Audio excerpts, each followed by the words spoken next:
मेरे अजीजों, ये जो किताब है कुज़ात की किताब, इसके बारे में थोड़ा सा मैं इंट्रोडक्शन आपको देना चाहूंगा कि ये किताब उस अरसा को, उस पीरियड को, उस टाइम को बयान करती है जो कि यशुआ के बाद और साउल से पहले का जो अरसा है, जो तकरीबन 350 साल बनते हैं।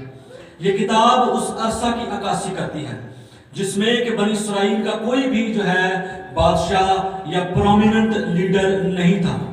उस वक्त काजी होते थे, उस वक्त खुदावंद ही उनका किंग था। उस वक्त जो है ये उस वक्त की जो है अक्कासी करती है। ये किताब उस वक्त की जो है, उस अरसा के टाइम पीरियड में 350 साल में जो जो जो जिक्र मिलता है, उस अरसा में ये लिखी गई। उसी में हमें एक साइकिल मिलता है कि बनी इसराइल लोग जब तक कोई हाकिम, कोई काजी उन पर मुकर्रर रहता, तब तक वो खुदा की पैरवी करते रहते, और जैसे ही वो काजी वफात पा जाता, वो फिर गुनाह में जाते, वो फिर अपनी बुरी रविशों की तरफ रागिब हो जाते। इसके साथ वो जब दोबारा तौबा करते तो खुदावंद उन पर रहम करता, अपनी माफी को खुदावंद भेजता, फिर काजी मुकर्रर करता था। तो इसी तरह हमें इस किताब में एक साइकिल जो है नजर आता है। आज के जमाने में अगर काजी का या जज का अगर हम सोचें, माइंड में हम सोचें कि जज, आजकल के जज कैसे होते हैं कि जज बैठे हुए हैं, आगे वकील हैं, गवाह हैं, पुलिस है, ऐसे ही ना आज के जमाने में। लेकिन मेरे चीजों, उस वक्त के जमाना में ऐसा नहीं था। काजी या जज वो शख्स होता था जो कि चीफ ऑफ आर्मी स्टाफ होता था, अपनी फौज का वो सिपह सलार होता था, और सबसे बढ़कर खुदावंद की रूह उस पर होती थी, वो काजी होता था। इस तरह नहीं कि कोई भी फौज है तो उसका जो कोई भी काजी बन जाए, ऐसे नहीं। खुदावंद का एक कानून है, एक लॉ है, एक तरीकाकार है। यह लक़ब उस मिलिट्री लीडर को दिया जाता था जो कि खुदा खड़ा करता था। और आपकी नॉलेज के लिए, आपकी मालूमात के लिए मैं बताना चाहता हूं कि तकरीबन 14 काजी जो है इस बुक में हमें मिलते हैं। 14 काजी जो है, और सैमसन जिस पर हम बात करने लगे हैं उसका नंबर है 12वां काजी था ये, जिसको कि खुदा ने खड़ा किया। जब इंसान दोबारा गुनाहों से तौबा करता है, जब बनी इसराइल कौम भी गुनाहों में गिरकर जब उन्हें मालूम हो जाता कि अब हमारे पास कोई चारा नहीं, इसी तरह आज हमें भी मालूम हो जाता है बाज़ दफा हम अपनी राहों में ढीठपन का या अपनी राहों में जो जिद्दीपन का मुजाहरा तो करते हैं, चलते जाते हैं, कोई बात नहीं, चलो जी चलो आज कल तौबा कर लेंगे, कल कर लेंगे, फिर कल आता फिर कल तौबा कर लेंगे। तो मेरे चीजों, बनी इसराइल कौम भी इसी तरह ही करते थे। जब वो तौबा नहीं करते थे, खुदावंद का गजब, उसकी पनिशमेंट उन पर रहती थी। आपको बताने का एक मकसद है कि ताकि आपको पता हो कि मैं किस तरफ आपको लेकर जाना चाह रहा हूं।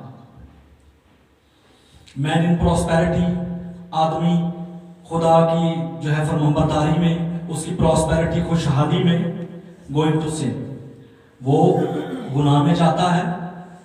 फिर खुदा की पनिशमेंट आती है, गॉड्स पनिशमेंट। उसके बाद खुदा उनके दुश्मनों को उन पर अलाउ करता है कि वो उन पर रूल करें। फिर जब वो तंग आते थे, जब वो कौम जो है तंग आती थी खुदा के उनके दुश्मनों से, तो वो खुदा से फरियाद करते थे, खुदावंद हमें रिहाई दे। तब खुदावंद की जो है माफी, खुदावंद की फॉरगिवनेस उनके दरमियान आती थी और खुदावंद काजी को खड़ा करता था। और मेरे चीजों, सिचुएशन यहां पर भी कुछ यूं है कि फिलिस्ती उन पर हुक्मरान है। वो जो कुछ भी बोलते हैं वो उनको ले जाते हैं, उनकी फसलें तबाह करते हैं, उनके घरानों को मिसमार करते हैं, उनको रहने का कोई चैन नहीं है, उनको खाने पीने का कोई चैन नहीं है, कोई उनके पास जॉब नहीं है, कोई मतलब के जरिया माश नहीं है।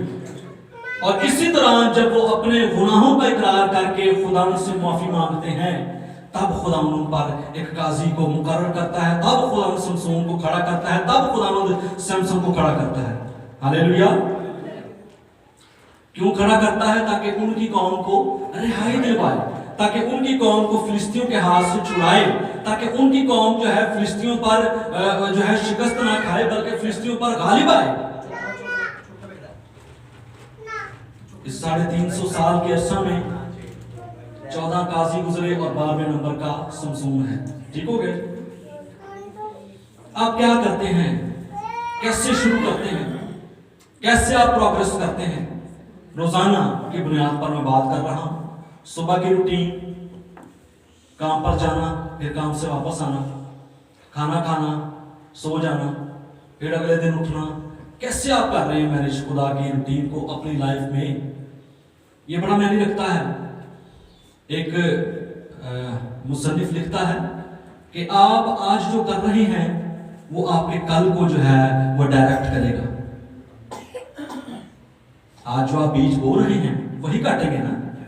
अगर आप नफरत को बोएंगे, नफरत काटेंगे। अगर आप प्यार मोहब्बत से चलेंगे, प्यार मोहब्बत होगा आपके साथ। जैसा बीज बोएंगे वैसी ही फसल होगी। ये नहीं हो सकता कि आप जो है गंदम का बीज बोएं और जो है चावल निकलाएं बीच में से। ऐसा तो नहीं होता। क्या होता है? ऐसा होता है? मेरे साथ रहना आपने, नहीं होता। हिस्ट्री बताती है एक शख्स के बारे में। एक बड़ी खूबसूरत मिसाल मैं आपको देने लगा हूं। एक शख्स जिसका नाम विलियम जेम्स था। हिस्ट्री बताती है उसके बारे में। वो बड़ा ब्रिलियंट बच्चा था। 18 महीने की उम्र होती है बच्चे की। 1.5 साल की उम्र में उसने जो है पढ़ना शुरू कर दिया। उसने जो है वो न्यूज़पेपर पढ़ता था और न्यूयॉर्क टाइम्स उस वक्त का जो न्यूज़पेपर था उसको उसने पढ़ना शुरू किया। फिर जो है हिस्ट्री बताती है 3 साल की उम्र में उसने यूनानी पर अबूर हासिल कर लिया। यूनानी उसने बोलना शुरू कर दी, यूनानी लिखना शुरू कर दी और इसी के साथ साथ उसने लातीनी भी लिखना और बोलना शुरू कर दी। इतना ब्रिलियंट बच्चा था, इतना जो है वो ब्रिलियंट ज़हीन था वो कि वो 3 साल की उम्र क्या होती है बच्चे की, कुछ भी नहीं होती। लेकिन इस उम्र में भी उसने जो है 2 ज़ुबानें सीख ली। और इसके अलावा हिस्ट्री बताती है कि 6 साल की उम्र में उसने 7 ज़ुबानें आज सामने भी 7 नहीं होंगी, लेकिन मेरे चीज़ों हिस्ट्री ये बताती है कि 7 ज़ुबानें उसने जो है बोलना और लिखना सीख ली। He was a great mathematician, बड़ा अच्छा रियासीदान था। हिस्ट्री बताती है कोई सवाल उसके पास ले जाएं वो उसके पास फौरन जवाब होता था। ऐसे देखते ही वो जो है जवाब निकाल लेता था। उसका इतना उसका ज़हन शार्प था, इतना खुदा ने उसको ब्लेस किया था। और ये भी हिस्ट्री बताती है कि आइंस्टाइन से भी ज़्यादा आईक्यू लेवल था उसका। आइंस्टाइन का 200 आईक्यू लेवल है और उसका तकरीबन 250 से 300 आईक्यू लेवल था। इतना ज़्यादा आईक्यू लेवल था। आप ये इससे हिसाब लगाएं कि 18 महीने की क्या उम्र होती है, उसमें उसने जो है लिखना और पढ़ना सीख लिया। और 9 साल की उम्र में उसने हार्वर्ड यूनिवर्सिटी है उसका एंट्रेंस एग्जाम दिया 9 साल की उम्र में और वो पास हो गया। लेकिन यूनिवर्सिटी के जो है कुछ कायदे कानून थे, उन्होंने कहा कि आप अभी रुक जाएं, अभी ठहर जाएं, 11 साल की जब आपकी उम्र होगी तब आपको हम बुलाएंगे। लेकिन उसने एंट्रेंस एग्जाम जो है पास कर लिया और 16 साल की उम्र में उसने ग्रेजुएशन कर ली। उसने 16 साल की उम्र में उसने ग्रेजुएशन कर ली। लेट गया था ना, अगर 9 साल की उम्र में चला जाता तो फिर तो पीएचडी कर लेनी थी उसने। तो उसका आईक्यू लेवल देखें कि 250 से 300 के दरमियान है और 16 साल की उम्र में उसने ग्रेजुएशन कर ली। इतना ज़हीन आदमी था वो, इतना खुदा ने उसको टैलेंट दिया था, इतना खुदा ने उसको ब्लेस किया हुआ था। और इसी के साथ साथ हिस्ट्री के बताती है साथ साथ वो ग्रेजुएशन करता और शाम को वो स्टूडेंट्स को पढ़ाता था उसी यूनिवर्सिटी में। आपको बताने का मकसद आप पॉइंट पे समझ आएगी इसकी। दुनिया की कोई भी जुबान, कोई भी मुश्किल, कोई भी परेशानी, कोई भी क्वेश्चन उसके पास ले जाते हैं वो हल कर लेता था आसानी से। कोई मुश्किल नहीं आती थी उसको। और 1944 में वो फौत हो गया, वो वफात पा गया। कितने साल की उम्र में? 46 साल की उम्र के अरसा में वो वफात पा गया। और बावजूद इस सब के, इतने टैलेंटेड होने के बावजूद, इतने ज़हीन होने के, उसने अपनी ज़िंदगी को वेस्ट कर दिया। वेस्ट कैसे कर दिया? उसने अपॉर्चुनिटीज़ को ज़ाया किया, उसने वक्त को ज़ाया किया। और मैं आपको बताऊंगा और आप हैरान होंगे कि वो कौन सी जॉब करता था। वो एक छोटे से क्लर्क की जॉब करता था जिंदगी के आखिरी साल में। हिस्ट्री ये बताती है, इतना ज़हीन होने के बावजूद भी। मेरे अजीजों, बताने का आपको ये मकसद है कि अपनी जिंदगी को उसने ज़ाया किया। आज आपके पास अगर अपॉर्चुनिटीज़ हैं, आपके पास अगर मौके हैं, आपके पास अगर आगे बढ़ने के चांसेस हैं, तो आप उनको अवेल करें। इस शख्स की तरह नहीं करना आपने, विलियम की तरह नहीं करना कि उसने कबूल नहीं किया। इतनी बड़ी बड़ी कंपनियों ने उसे ऑफर की कि आपकी इतनी सैलरी लगा देते हैं, इतनी तनख्वाह देते हैं, आपको रहने के लिए घर भी देते हैं, सारा कुछ देते हैं, सब कुछ हम देंगे। लेकिन उसने कहा नहीं। इस नहीं के पीछे क्या वजह थी ये तो खुदा जाने या वो शख्स जाने, लेकिन हिस्ट्री हमें ये बताती है कि उसने इतने टैलेंटेड होने के बावजूद भी अपने आप को, उन अपॉर्चुनिटीज को अवेल नहीं किया। मेरे अजीजों, हमारे पास भी आज बहुत सी अपॉर्चुनिटीज आती हैं, हमारे पास भी आज बहुत से मौके आते हैं खुदा की खिदमत करने के। कहा जाता है कि आप रिजाइड करें, कहा जाता है कि आप जो है हवाला पढ़ें, कहा जाता है कि आप सामने आकर गीत गाएं, कहा जाता है कि आप खुदा के हुजूर में झुकें। अभी वो कह रहे थे पास्टर साहब कि आपको कहा जाता है कि कलाम को पढ़ें, लेकिन नहीं पढ़ते। मेरे अजीजों, इस शख्स की जिंदगी में कलाम नहीं था, इसलिए वो राइट टाइम पर राइट डिसीजन नहीं ले सका। आपको बताने का मेरा मकसद यही है कि आप अपने टैलेंट तो खुदा ने हर एक के पास रखा है, खुदा मौके देता है, खुदा चांस देता है, लेकिन वो आपके हाथ में है कि आपने उस मौका को अवेल करना है या जाया करना है। आपके हाथ में है कि बरकत आपने लेनी है या उस बरकत को जो है खुदा किसी और को दे दे। मेरे अजीजों, ये इस शख्स की तरफ देखिए कि इतना टैलेंटेड होने के बावजूद भी वो क्या जॉब कर रहा है। क्लर्क की क्या हैसियत होती है? कुछ भी नहीं। कितनी को पे होती है उसकी? कुछ भी नहीं। और वो उसी में जो है वो अपनी गरीबी में, अपनी लाचारी में, अपने जिद्दीपन में, ढीठपन में जो है वो हलाक हुआ, वफात पाई उसने।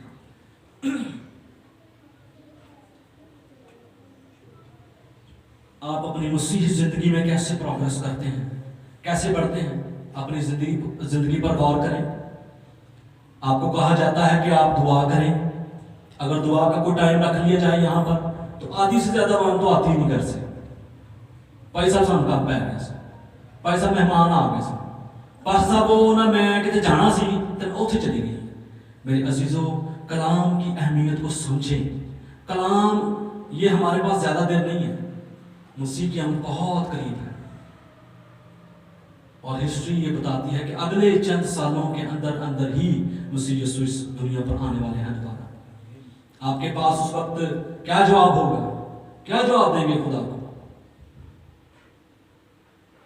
खुदा उनसे यही कहेंगे, खुदा मैंने माफ कर दिए, तो कहना ही आपने। उसके अलावा खुदा मैनू तन पता ही है फिर खुदा का पैन है, लेकिन खुदा आगे से क्या कहेगा कि मैंने तुझे जिंदगी के इतने साल, इतने महीने, इतने घंटे, इतने मिनट दिए, तूने क्या किया?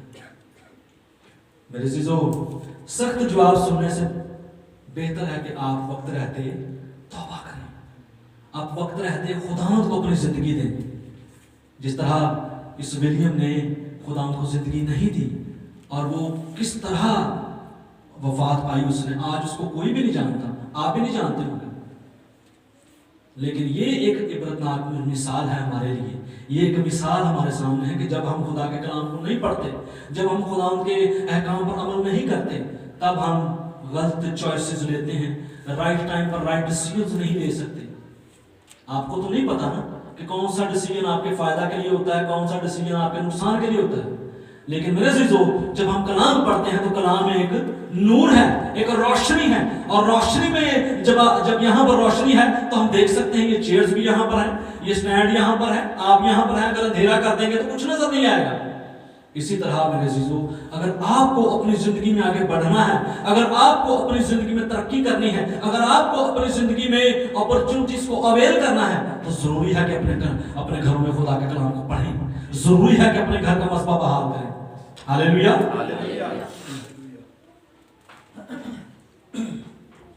सैमसन के बारे में बात करेंगे कि सैमसन एक ऐसा किरदार है, एक ऐसा शख्स है। बाइबल मुकद्दस में इसका आगाज देखें कितना जबरदस्त है। खुदा का फरिश्ता उसकी मां के पास आता है, खुदा का फरिश्ता उसकी मां से कहता है, उससे मुलाकात करता है, उसको समझाता है, उसको कहता है कि तूने ये नहीं करना, तूने ये नहीं करना, इस तरह तूने जिंदगी गुजारनी है। खुदावंद का फरिश्ता उसको हदायत जारी करता है। तो आप देखें, खुदा इससे पहले ही खुदावंद का फरिश्ता जब चला गया है, खुदावंद का फरिश्ता जब हदायत दे रहा है, तो कैसी उसकी जिंदगी होगी, कितना जबरदस्त वो सूरमा होगा, कितना वो खुदा का नज़ीर होगा। मेरे आगाज उसका चेक करें कि खुदा उनके फरिश्ता ने, खुदा ने फरिश्ता भेजा उसकी मां के पास फरिश्ता भेजा और उससे कहा, सूरह में एक शख्स था जिसका नाम नूहा था, उसकी बीवी भांज थी, सो उसके कोई बच्चा ना हुआ और खुदावंद के फरिश्ता ने उस औरत को दिखाई देकर उससे कहा कि देख तू भांज है और तेरे बच्चा नहीं होता, पर तू हमला होगी और तेरे बेटा होगा। मेरे अजीजों, जब आपकी जिंदगी में खुदा का कलाम होगा तो आपकी जिंदगी में से बंजरपन जाएगा। आपकी जिंदगी में अगर खुदा का कलाम है तो आपकी जिंदगी में से सारी बैरननेस, सारे इब्लीसी बंधन जो भांजपन के हैं, जो बंधन जो बीज ने बांध रखे हैं औलाद ना होने के या फ्रूटफुल ना होने के, आगे ना बढ़ देने के, तो खुदावंद उनको तोड़ेगा। लेकिन शर्त यह है कलाम होना चाहिए, कलाम पढ़ना चाहिए, कलाम आना चाहिए। हालेलुया। सो खबरदार, यहां पर हमें एक चीज देखने को मिलती है कि जब खुदावंद का कलाम नाजिल होता है तो कुछ इंस्ट्रक्शंस हमें दी जाती हैं, कुछ हदायत हमें दी जाती है। खुदावंद हमसे तवक्को करता है, ये देखें ऐसी है जैसे मैं आपसे अहद बांध रहा हूं कि आप, एक मिसाल मैं आपको देता हूं कि आप अगर मुझसे उधार लें या मैं अगर आपसे उधार हूं तो क्या कहते हैं? वापसी कर दो, ऐसे पूछते हैं ना। क्यों पूछते हैं? क्योंकि इस तरह अगले की कमिटमेंट का आपको पता चलता है। खुदावंद जब आपसे बात करता है, खुदावंद जब आपको कुछ देता है तो उसके साथ कोई शरायत है। अगर आपको खुदावंद ने बच्चे दिए हैं तो उसके साथ ये शर्त है कि आपने उन बच्चों की तरबियत खुदावंद के कलाम के मुताबिक करनी है। हालेलुया। ऐसे ही है ना। इस तरह जब खुदावंद का फरिश्ता उस औरत के पास पहुंचा है तो चौथी आयत में लिखा है, तो वो कहता है, सो खबरदार, मैं ये नशा की चीज ना पीना और ना कोई नापाक चीज खाना, क्योंकि देख तू हमला होगी और तेरे बेटा होगा, उसके सर पर कभी उस तरह ना फिरे, इसलिए कि वो लड़का पेट से ही खुदावंद का नज़ीर होगा। मेरे अजीजों, एक बात आप समझ लें कि हर एक चीज निजात मुफ्त है, लेकिन निजात आपके लिए मुफ्त है, खुदावंद यीशु ने इसकी कीमत चुकाई है। अगर आप बार बार गुनाह करेंगे, अगर आप बार बार खुदा की हुजूरी में आकर उसका इकरार करेंगे, उससे तौबा का मुतालबा करेंगे, खुदावंद नो डाउट खुदावंद माफ करता है, वो माफ करेगा, लेकिन नताइज भी भुगतने पड़ेंगे आपको। कि आप जिस तरह से खुदा की हुजूरी में चलते हैं उतना ही फ्रूट पाएंगे ना। जितनी फसल आप बीज बोएंगे उतना ही फसल भी काटेंगे। और इसके साथ साथ हमें जो है ये देखने को मिलता है कि समसून की जो माँ है वो कितनी जो है वंडरफुल मदर है, कितनी अच्छी और ध्यानदार और कितनी खुदा को औरत है।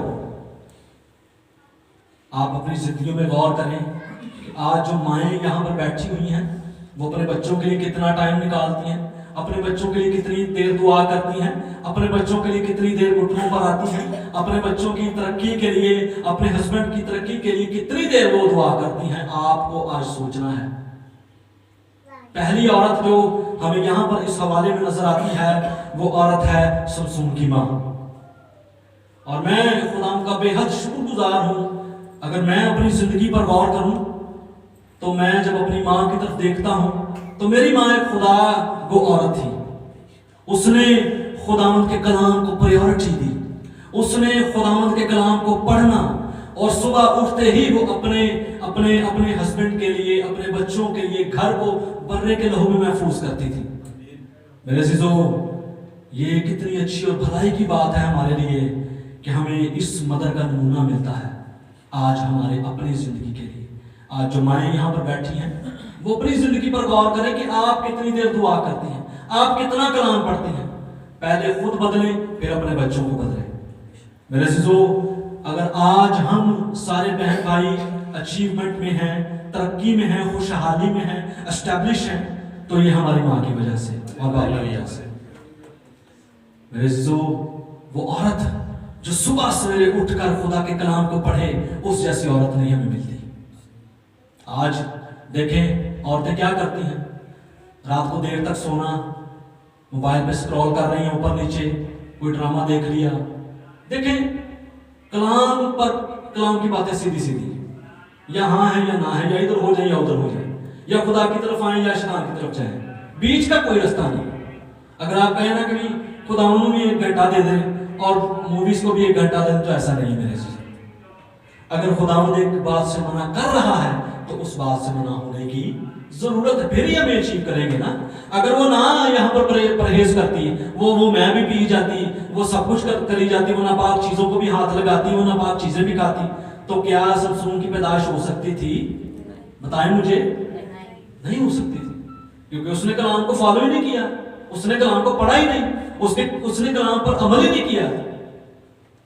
मेरे जीजो, आज हमें जो मिसाल मिलती है उस औरत की जो गॉडली वुमेन है, जिसको कि खुदा का फरिश्ता मिला, वो समसून की माँ है, जो कि खुदा से डरती थी, खुदा की तारीफ करती थी, खुदा की हमद करती थी, और मिसाली किरदार हमें मिलता है उसका। और खुदा का फरिश्ता उससे बोलता है और वो उसकी बातें सुनती है। मेरे से तो खुदा आपके पास भी फरिश्तों को भेजता है।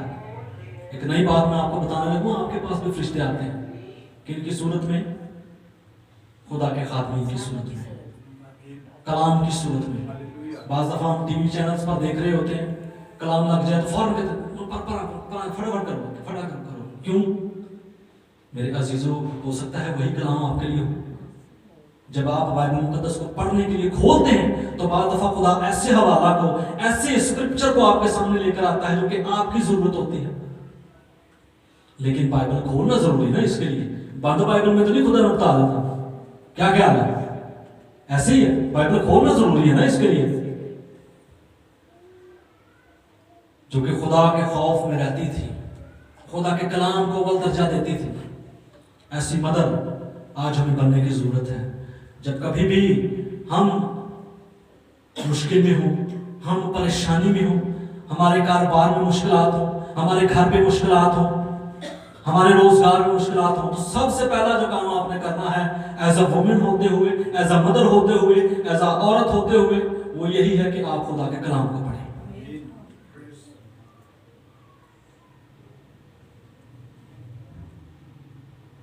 जब खुदा के कलाम को पढ़ेंगे तभी रोशनी आपके घरों में आएगी। जैसा कि पास्टर साहब कह रहे थे कि आप के पास अगर वक्त नहीं, कोई काम कर रहे हैं, तो बाइबल लगा तो सकते हैं कि इसमें भी आपका बेदा आ जाता है, या इसमें भी कोई मसला परेशानी है, लगाकर सुन ले। कलाम देखें, कलाम जब आपके घर में जाएगा तो रोशनी जाएगी।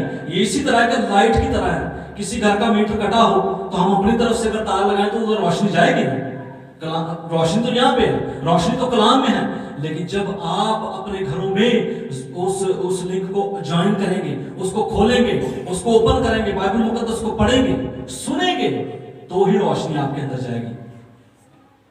आज घरों में नाकामियां हैं, बच्चे पढ़ते नहीं, बच्चे जो है शराबों में, नशों में। क्यों हैं? माँ और बाप की गफलत की वजह से।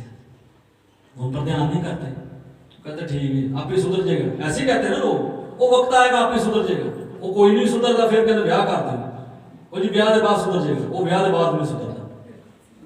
मेरे जीजो, बात ये है कि आप शुरू से ही अपने बच्चों के लिए दुआ करें। आप शुरू से ही उनके लिए कलाम की आयतों को बोलें। आप कहें कि खुदावंद मेरा बच्चा जो है दुम नहीं बल्कि सार होगा। कह सकती हैं आप, आपके पास इख्तियार। आप कह सकती हैं उसके लिए कि खुदावंद तू इसका चौपान हो, जैसी मुझको कमी आई इसको कभी ना आए। कह सकते हैं। कलाम जो है क्लेम करना पड़ता है मेरे जीजो। कलाम को सिर्फ पढ़ना नहीं, बल्कि कलाम को अपने बच्चों के लिए मांगे, बोले कलाम को कि खुदावंद मेरी बेटियां, मेरे बेटे खुदावंद तेरी खिदमत करने वाले।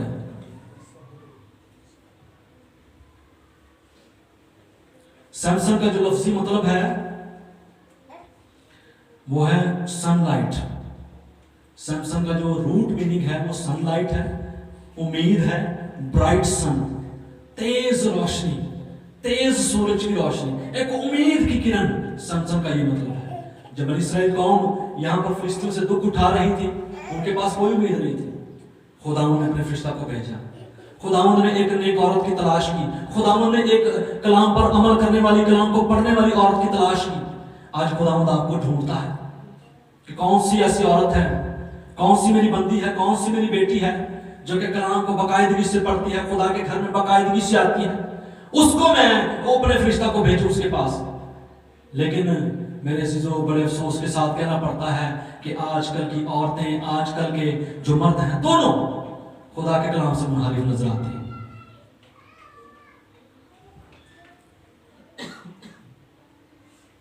और कलाम ये कहता है कि जब खुदा उनका फरिश्ता उसके पास गया और उसने इंस्ट्रक्शंस को जारी किया और वो लड़का जब पता पैदा हुआ, वो लड़का बढ़ा, वो कुव्वत में, वो जोर में, उसका कोई सानी नहीं नजर आता था।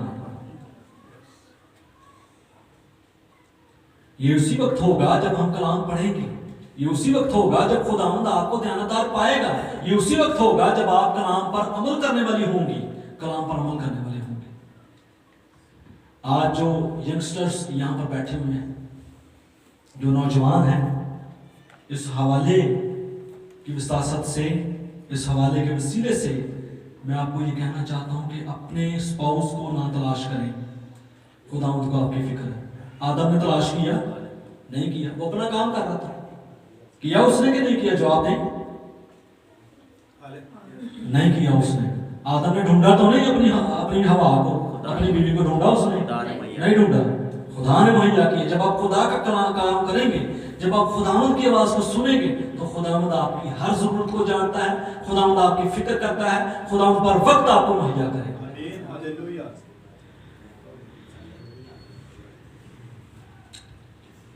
और वो लड़का, कलाम ये कहता है कि कुव्वत में और कुदरत में और जोर में बढ़ता चला गया, क्योंकि कलाम पर अमल किया गया। 14वें बाब में जब हम देखते हैं, दूसरी औरत को हम देखेंगे आगे।